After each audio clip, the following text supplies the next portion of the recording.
Gervonta Tank Davis hinamon si Manny Pacquiao. Pacquiao Mayweather rematch update.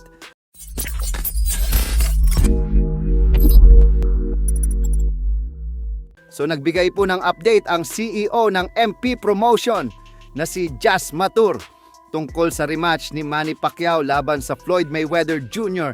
Matatandaan na napostpone po ang laban nila na magaganap na sana sa September dahil mga kasong hinaharap ni Mayweather.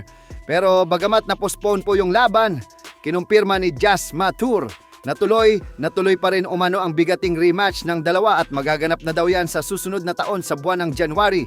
Pero bago yan, magkakaroon muna daw ng exhibition fight si Manny Pacquiao sa 4th quarter of this year.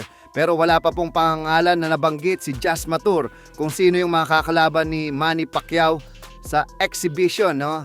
Hindi rin daw nawawala ang posibilidad na makalaban din si Manny Pacquiao sa isang world title fight. So pinag-iisipan nga po ng kampo ni Manny Pacquiao kung sa exhibition ba o world title fight lalaban si Pacquiao. Kabaliktaran po yan sa sinabi MP President Sean Gibbons. Noong mga nakaraang linggo po kasi, sinabi ni Sean Gibbons na mukhang hindi na daw matutuloy ang laban ng Manny Pacquiao laban sa Floyd Mayweather Jr. dahil daw sa problema ni Mayweather.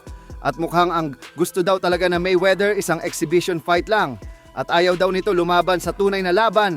Samantala, isang pasabog nga po ang inilabas ng kilalang boxing page sa Amerika na Source of Boxing matapos itong ibunyag na hinamon daw ng undefeated knockout artist Gervonta Tank Davis ang ating pambansang kamao kung saan sa kasalukuyan na naumanong nag-usap ang magkabilang kampo.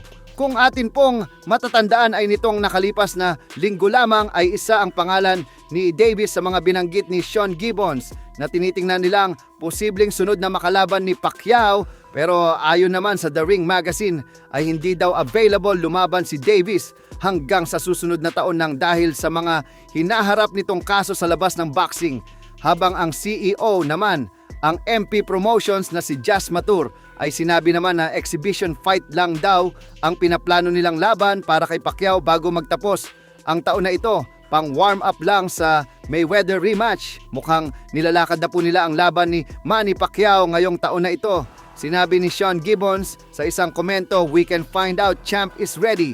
Yan po ang komento ni Sean Gibbons sa tweet na pinagtatapat si Tank Davis at Manny Pacquiao ready na umano si Manny Pacquiao kay Tank Davis.